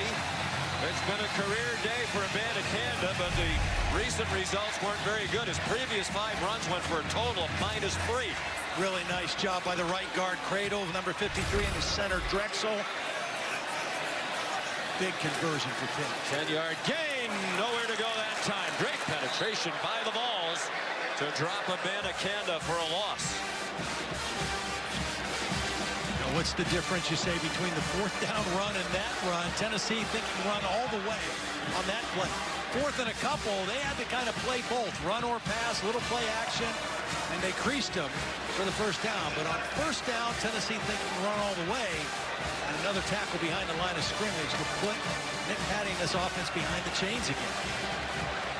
Play made by Tyler Barron. A career-high 2.5 tackles for a loss against Pitt last season in Knoxville. Patty with a flag down. Throws over the middle. Caught by Jared Wayne. Wrestled out of bounds at the 14-yard line by Byron Young. Patty limping as he gets up. Field back and forth in motion. He was open in the flat. It's a screen for Abanikanda.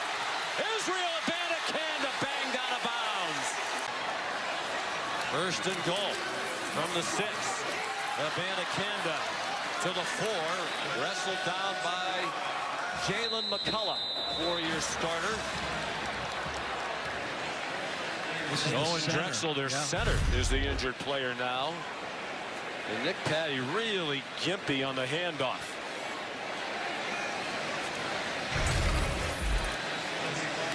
And it's Drexel, 5th-year senior center, 2nd-year starter, down on the ground.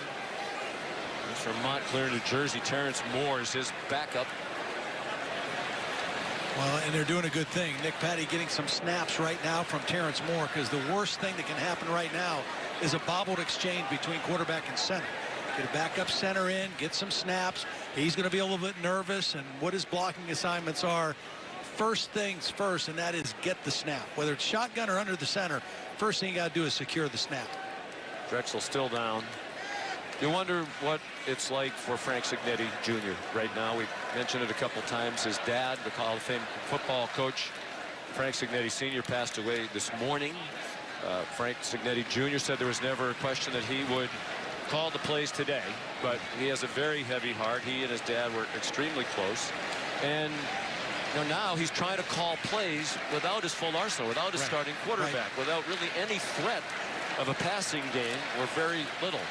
He's in a difficult spot here calling plays, and somehow they've worked their way down to the 4-yard line. 2nd and goal from the 4. Terrence Moore, the backup center, is in. Daniel Carter lines up as a fullback in front of Abanikanda. 7 offensive linemen in. Trying to power their way in. Nothing doing. Trayvon Flowers up along the line of scrimmage at the bottom of that pile. Jeremy Banks in there again. 3rd down and goal from the 4. Most certainly 4-down territory now.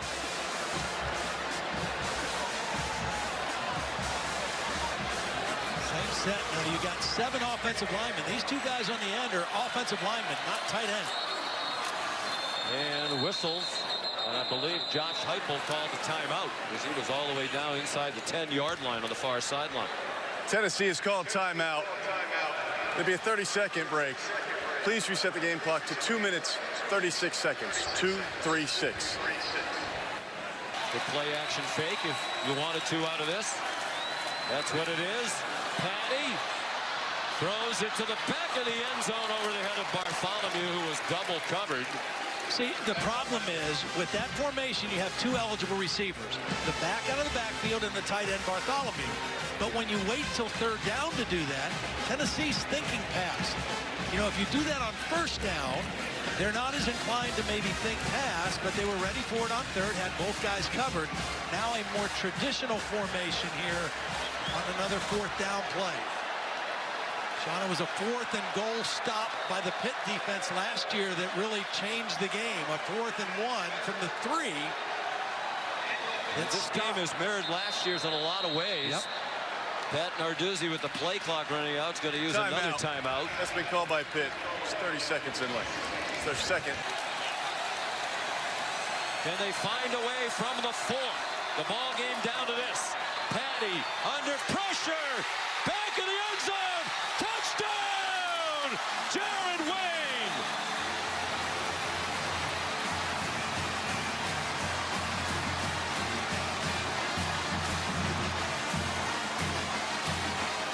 Cam guessed the holding. Ben Sauls in his 2nd college football game, right down the middle.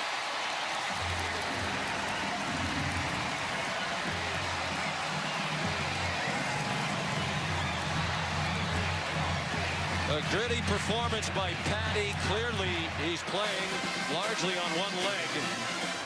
What a throw. Career backup here. Understudy to Kenny Pickett.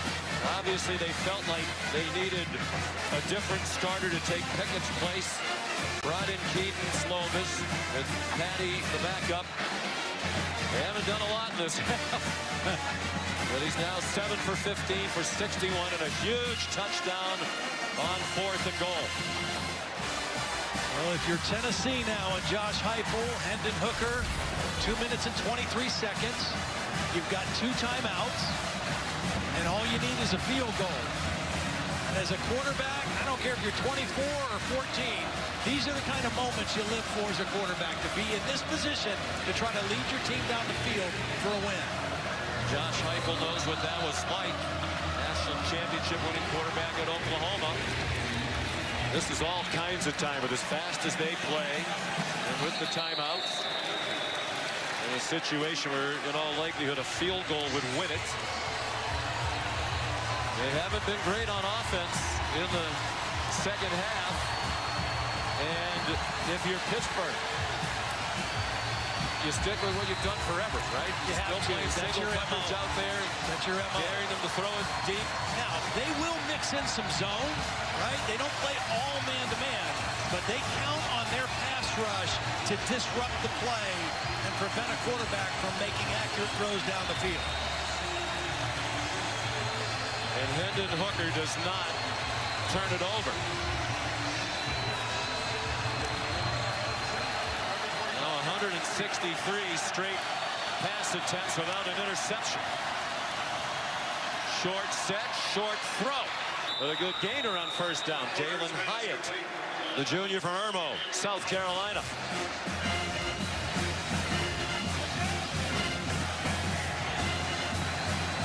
They're at the 33. Now, if you're Hendon Hooker, what you can't do right here, you mentioned not throwing an interception. You can't take a sack either. You can't get behind the chains against this Pitt pass rush and get into a 3rd and long. You have to stay in manageable down and distance, and you can't take a sack.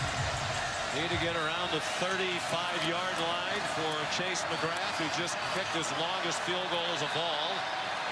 And they're wearing out that short right flat. Jalen Hyatt again.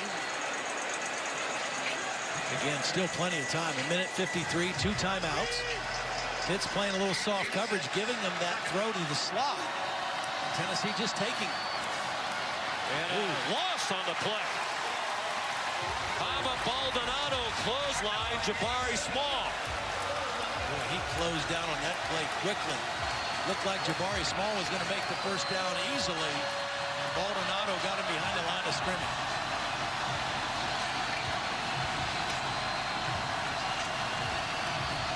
$59,000 plus, 59,785.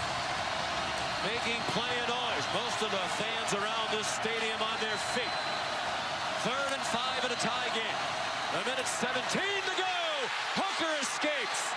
Hooker back across the line, and that's all. Yancey brought the original pressure. Kamara wrestled him down, and now what does Josh Heupel do on 4th down? I think you punt the football. I agree. You know, because look, at this point, if you go to overtime, your quarterback is a veteran, experienced guy. Nick Patty is a backup, and he's hobbling right now, right? So you play the percentages of my guy in overtime. Let's be smart here and punt the football and see if we can get the game in overtime. Travassier Dennis is the injured player. Outstanding player on their defense, all conference a year ago. That's a hard ask to ask your center, Cooper Mays, to snap the football and then block Yancey.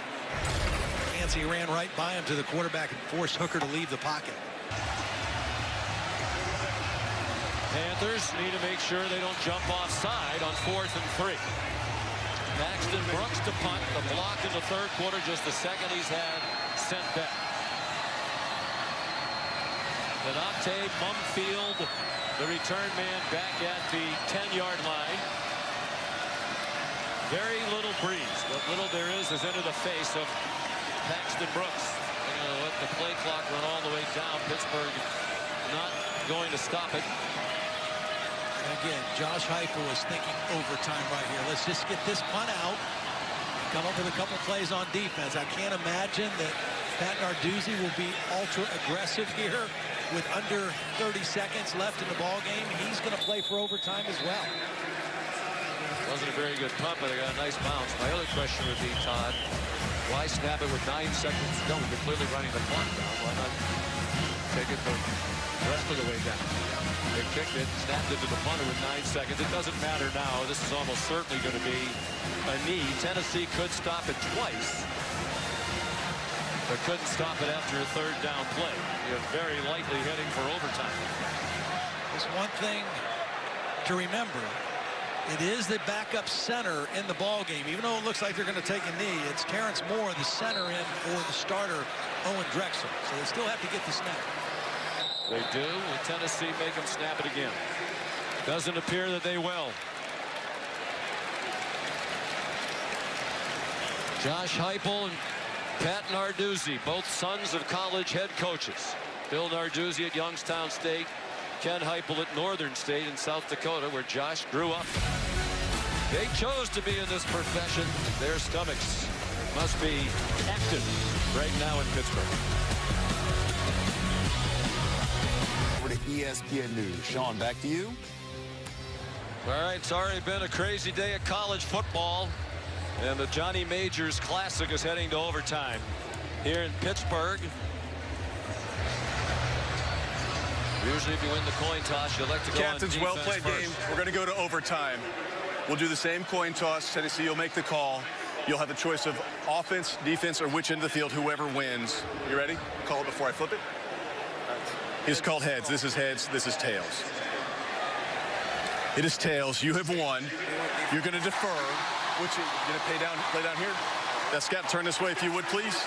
Tennessee being offense. First down at the jumbo end score.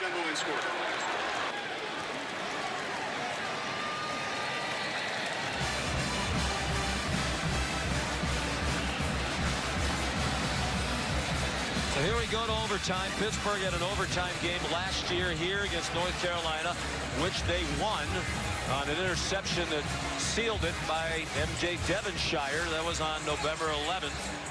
And Tennessee finished its season year one under Josh Heupel with an overtime loss to Purdue, 48-45 in the Music City Bowl,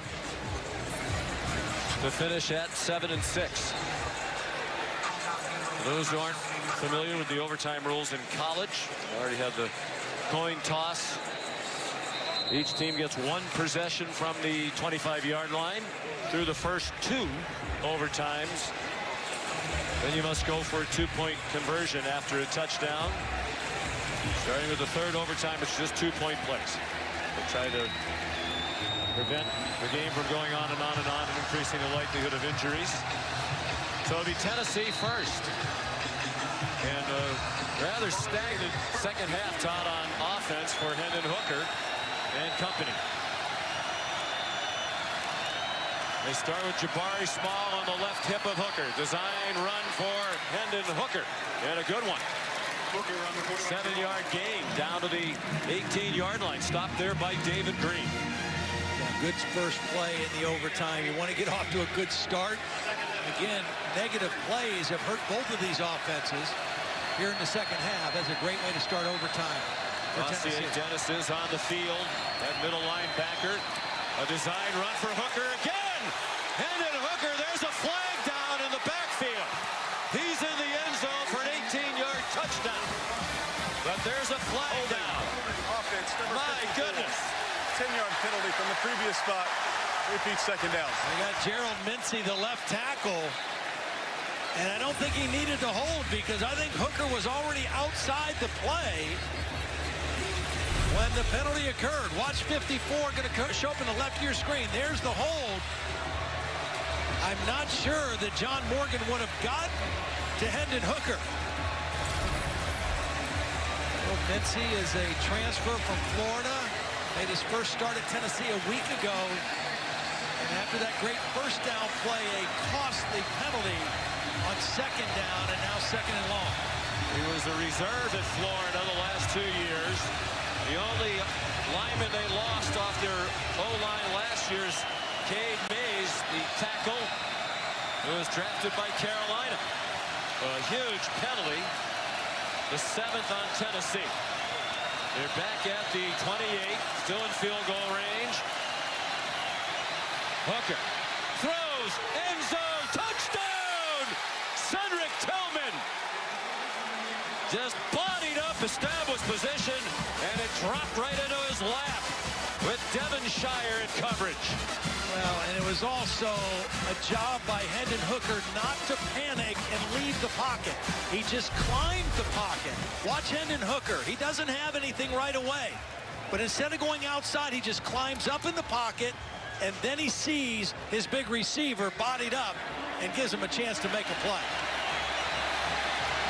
Cedric Tillman.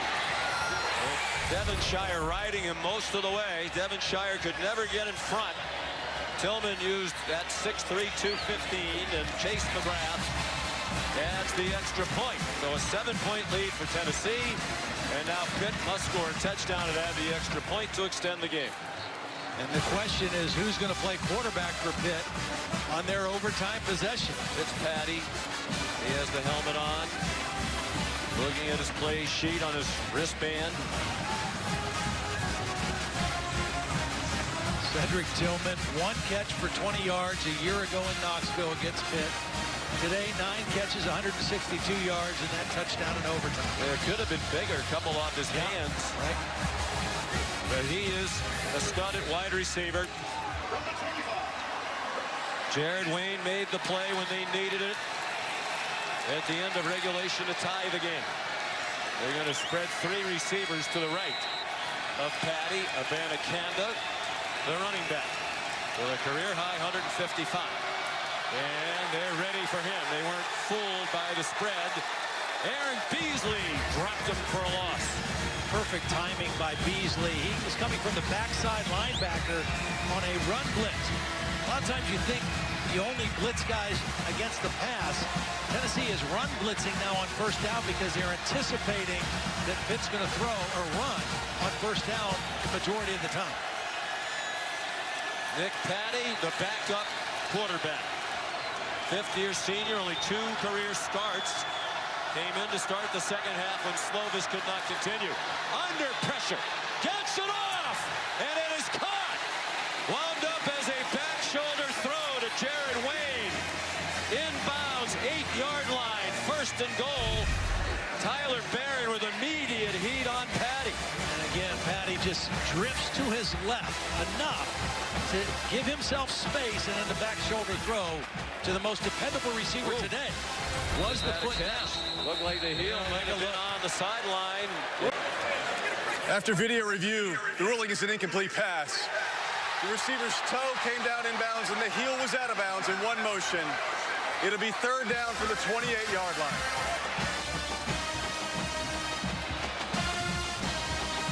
Everything excruciating when Pitt has had the ball on offense here in the second half.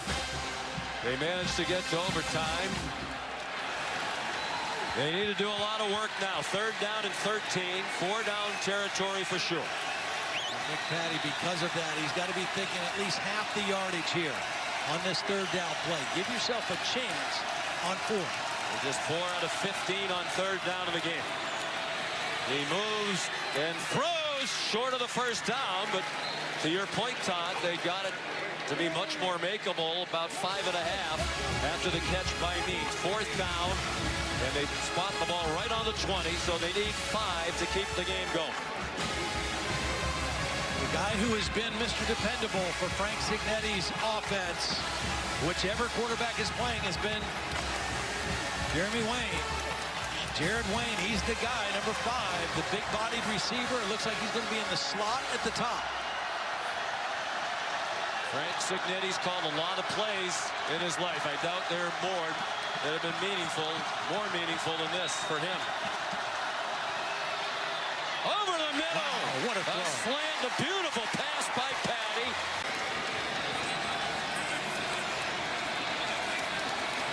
Couple of substitutes on that offensive line. Abanikanda ran into some traffic, managed to get 2. Trayvon Flowers in on the play for Tennessee. Tillman the go-ahead touchdown here in overtime, but all that he can do is watch.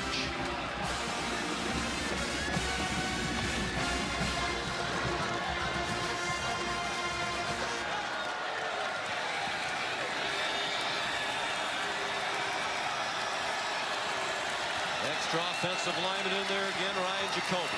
Play fake. Patty retreating. Throws for the corner of the end zone.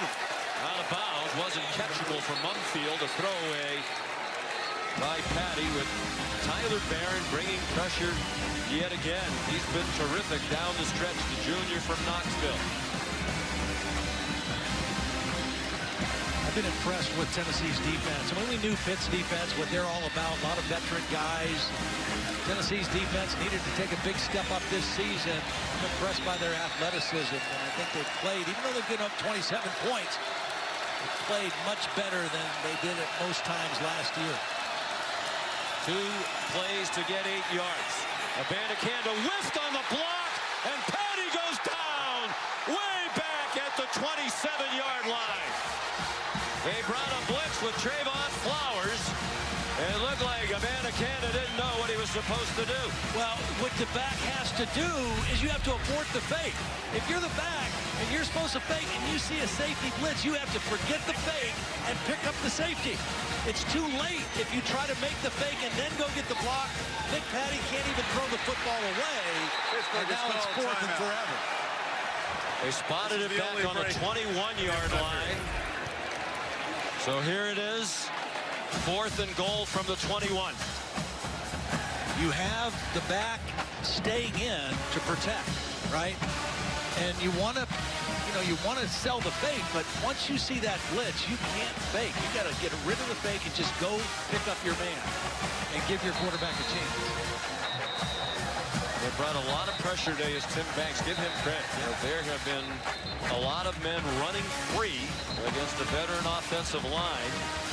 25 quarterback pressures, the most in the last 10 seasons for the Volunteer defense. Well, and the guys running free, for the most part, a lot of the times are working against backs and tight ends, and not so much the front five, but they have brought timely pressures all day.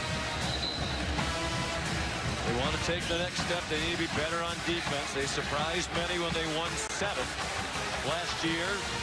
Josh Heupel's first year with reduced scholarship numbers after the NCAA investigation forced the departure of Jeremy Pruitt. That is still to be unfolded. Well, they're talking about competing to get to Atlanta and play for an SEC championship. They believe they're that good. And they went on the road against number 17. Last play, incomplete. Diving attempt by Mumfield. It wouldn't have mattered even if he caught it. He was short of the end zone. Tennessee wins the Johnny Majors Classic in overtime.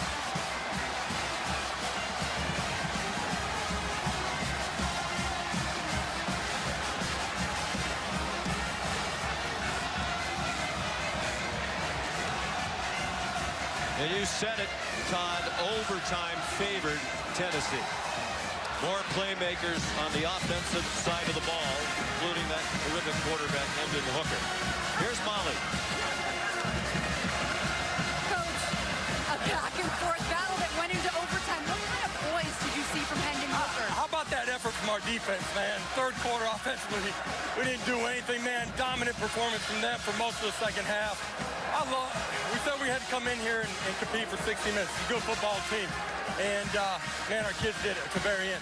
You said at halftime this game would come down to your receivers winning those one-on-one matchups.